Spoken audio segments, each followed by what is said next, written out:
brividi do godo, ci strada la soglia, pochi giorni muore e fallo.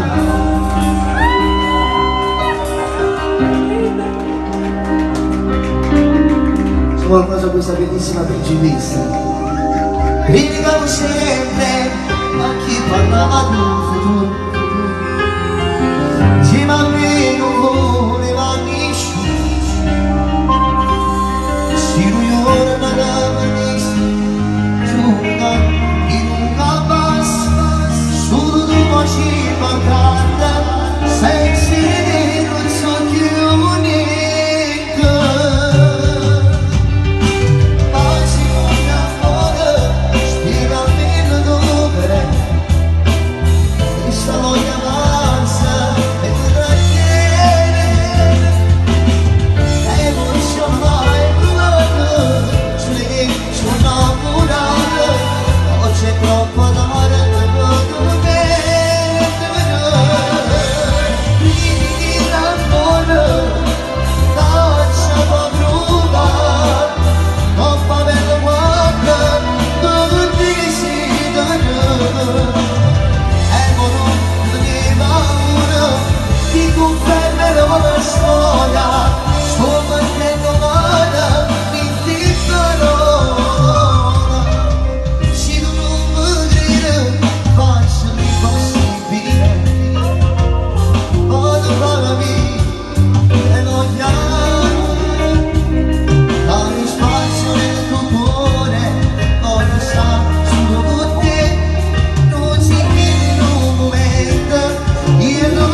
Che amore, io sono il principe e tu sei la principessa.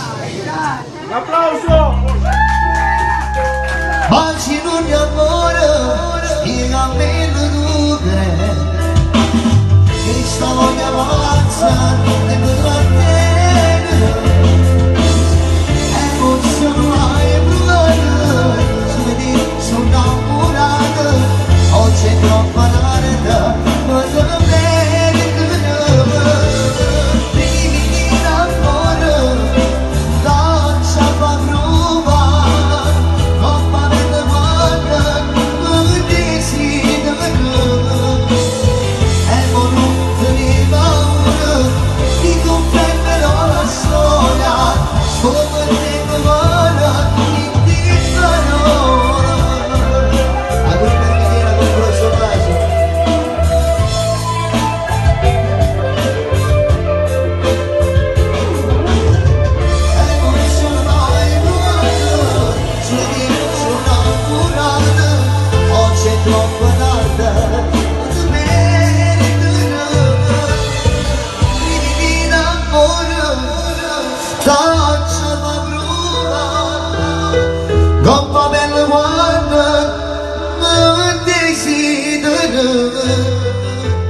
No, adesso che è un giorno speciale, il giorno del tuo compleanno, sono più emozionato io che tu, sai perché?